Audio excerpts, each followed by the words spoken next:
let's make 2025 the year you invest in yourself. Nah, I'm not only talking about investing money wise, I'm talking investing skill wise, and I'm talking investing health wise. Now, this year for me in 2025, I've set a couple goals for myself and really try to stick to them. Like I always mention, I'm really trying to get back into the gym. I'm trying to lock back into the gym. I'm trying to make that a routine if possible. The most I'm trying to hit is at least three. I'm definitely trying to stick to my program that I stuck when I was younger. I was doing a push pull leg. So one for example, Monday you do back and biceps, Tuesday you do chest and triceps, and then Wednesday you do legs and shoulders. And then you can implement a little cardio here and there if you want to. I like walking out in the park sometimes, especially right now in the cold. I just put a coat on and just walk around, usually with my friends and stuff like that. But definitely want to invest in myself into that and just eating much better, especially nowadays. You got to understand that a lot of stuff that we get fed into since a kid, like think about it. Most of the time, especially here in the US, when you go to school, they give you a chicken patty, pizza, and just a bunch of junk food and shit. And you got to think about it since a kid, that's all they were offering you in school. And you got to change that, especially nowadays since we're older. You got to worry about your health more. We're not kids. A lot of our metabolism isn't the same as we were a couple years back. And things change. You can get sick tomorrow. You got to understand that this life is not granted. Now, mind you, it's the biggest blessing anybody can get at the end of the day. But you got to take care of yourself. You're like a temple. 100% you want to worry about the way you eat. Now that's what I'm doing myself. I'm definitely shopping at these more expensive food stores. I don't really shop at Walmart unless I need to grab a couple things.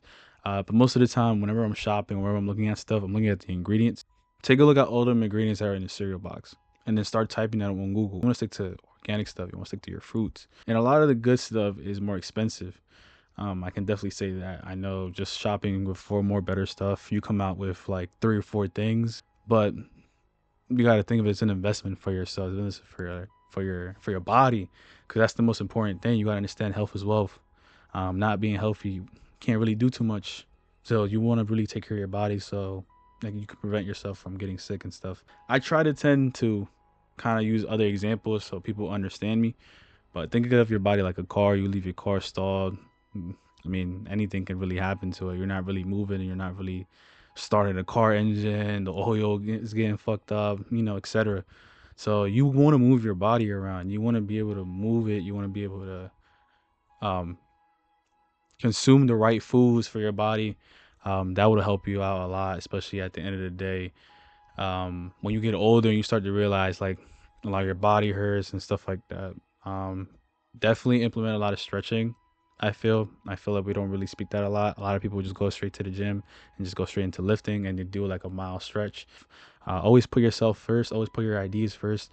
Don't let nobody tell you can't do shit, because in this world you're able to do whatever you implement yourself to. You release a lot of power to this world, a lot of energy, and this whole world is based on energy. So if you put bad vibes, bad juju out there, bad energy, you're always gonna be attached to bad vibes, bad juju, bad energy. But if you put a good mindset out there and you believe in the law of attraction, you believe in all that kind of stuff, then you can really put that mindset forward that you really want and put that energy forward. You just gotta believe in yourself. You gotta be positive. Investing this year, another thing that you should definitely focus on is just your mental health. Worry about how you are mentally, and really get to that point where you want to be mentally as well, because that's where everything starts at your mental. um if your mental isn't right, none of this is ever going to work out. So you want to practice mindfulness. If you got a journal. If you got to make these kinds of videos, just do them. Another thing that I also probably would want to mention as well, it's never bad to seek therapy. It's never bad to go out there and try to get help for this and try to talk to somebody that's a therapist and kind of learn to kind of help you out with that, because that's what they're for. They're therapists. They're here to listen to you. They're here to give you advice, and they're here to help you out so you can prepare yourself. Try to stay away from too much internet. Try to really focus on what matters is you. Try to really focus on that. Stop worrying about what everybody's posting. Stop worrying about what the next person has. Just worry about yourself. One thing I also want to get into more is meditating. I feel like meditation is where you're able to really control everything and kind of just sit there and just control your breathing, control everything, and get a clear mindset. Meditating will help you with all that kind of stuff. With meditation, it helps with anxiety, helps with stress, Your productivity goes up. Okay, you get better sleep. So you definitely want to practice these kinds of things. At least try to do something to help your mental health at the end of the day. In 2025, you definitely want to learn a skill. It could be anything. For example, myself, I like taking photos, so I like doing photography on the side when I can. I like doing videos when I can. So you definitely want to learn a skill. It could be anything, like I mentioned. Writing books if you want to write books. Coding if you want to learn how to code. Making music, making videos. Um, Learning how to take pictures, etc. Just you want to learn a skill that's gonna help you get paid. There's a lot of skills out there that you can research, you can look up that will help you get to that position where you're able to offer services. Because in this world, if you offer some type of service, people will come to you and people will ask you for these kinds of services, and you will create a what I like to call like a following, or like people that come to you for these certain products.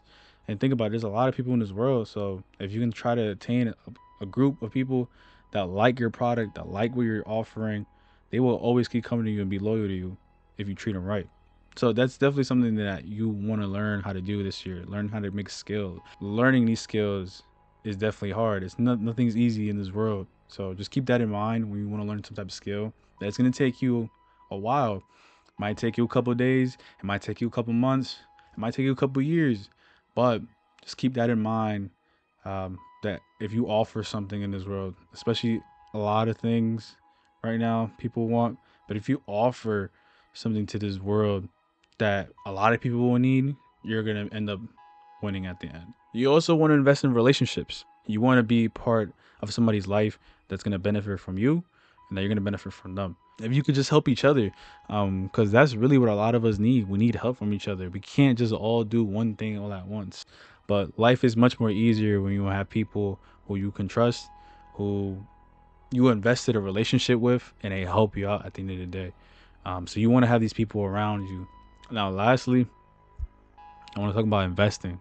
I feel like I left this one last because everybody just assumes automatically when I'm talking about, or when anybody's talking about investing, you're talking about money. And yeah, at the end of the day, that is a big part of our life. We do need money to survive in this world. What I'm doing myself, I'm just gonna strictly just say myself, because there's more people out there who are more well aware of how to invest yourself and how to invest for your retirement, how to invest in everything. But this is just what I do myself, right? So currently I'm just investing in my Roth IRA. Now you can max that every year. The max for a Roth IRA is about 7,000. I know it seems like a lot, but just over time, just you don't have to max it out. It would be much better if you do, because at the end of the day, you're thinking about Roth IRA as a retirement fund. Now, from investing into that, you don't really want to take that money out because it's retirement money. Well, yeah, it's retirement money. So when you get to that age of retirement, you can pull that money out as tax free, all capital gains and everything like that. Now, if you come from low income, like I do, you have parents that will tell you save your money, such as put it in a savings account or put it in a shoebox if you got one. Don't get no credit cards, don't get no bad loans, etc. But that's just because that's how they were raised from. They look at all that kind of stuff as scary. They look at all that kind of stuff as a risk. Um, but you got to understand, in this world, for that kind of investments, you have to do them. You have to put your money to work. Scare money don't make money. You got to make your money make you more money. Not you have to hustle to make more money. You want to hustle, make money, and then make that money make you money. And the Roth IRA, basically, you max that thing out 7,000 a year. Retirement fund for yourself for the future. But you can also see it as an investment for your kids' future. So when you retire, let's say you come up and you're investing, and then you get to that point of retirement, you have kids and they have to go to college or anything like that. You have money there that's saved that you can use towards their college or towards anything that they want to work on. Set them up that when you're investing in yourself, you're investing in your family as well. You got to consider that as well. And that is eventually how you can break that generational curse, wealth wise. You want to be able to invest in yourself, and it might not benefit you at the end. You might not be, the richest person in the world, or you might not presume to be having all these flexes as chains, cars, shoes, clothes, all that stuff, because all that shit is materialistic. You don't need that shit. But having that kind of money as a retirement fund to set your next family up is probably the biggest blessing that you probably don't understand now until you actually get to that point. and put your own bloodline up. You want to make sure you at least open a retirement fund and start putting money in that baby. You want to stick to, for example, myself, I stick to the S&P 500. You can't go wrong with the S&P 500. You get an annual return about, I want to say probably as low as like 5-6%. On an aggressive year, you probably get about 10-8% at most. But if you keep investing, that money is going to be increasing over the years, and it's going to be more and more money. But just sticking to the S&P 500 will definitely do the job. You also want to open a high yield savings account. That's definitely going to help you out. If you're one of those people that already are investing into a retirement fund, you want to put some money into your high yield savings account, because that's definitely going to help you out at the end of the day. Because with those examples, I know there's a couple banks like M1 and Goldman Sachs that offer that kind of stuff. But especially nowadays, like, you're putting your money in these savings accounts with these banks that we have right now, you're not giving more than like 3-4%. Like, it's insane. Like, you don't make nothing from them, and they're using your money to lend your money out to people who need big loans. One thing I also forgot to mention on your Roth IRAs, if you want to become a first time home buyer, you can use up to $10,000 from your Roth IRA. You just have to have your account more than 5 years, but you'll be able to use that money as your first time buying a home if you want to buy real estate, which is a big one. You definitely want to be able to buy real estate in this world. Um, just look at that. Like, there's a lot of people that own a lot of real estate. They don't really just income that they get every month, from not hardly doing anything, just by renting homes. Just think about that. There's many ways you can invest in yourself, and there's many other ways that I probably don't know. You just got to go out there and really research and do your stuff. But this is just the stuff that I'm sticking to. Retirement fund, a high yield savings account, if you want one.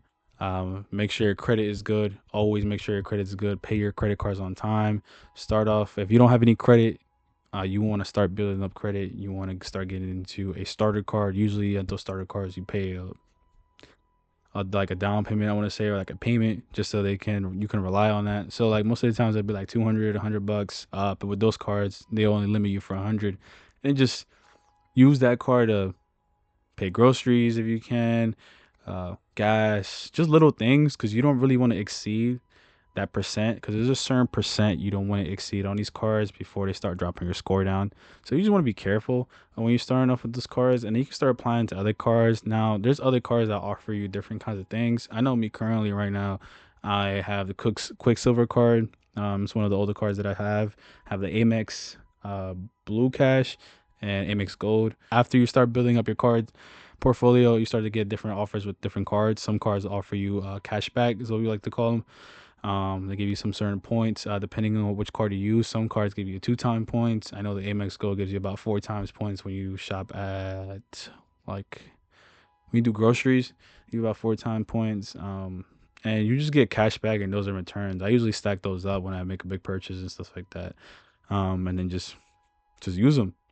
Because I personally think it's better to use credit cards than your own debit card, just because, one, let's say for example, you use a credit card and someone steals information and uses it, you can call the bank up, and then they'll basically have to worry about them, because at the end of the day, you're playing with their money. You're not playing with your money. You're playing with their money.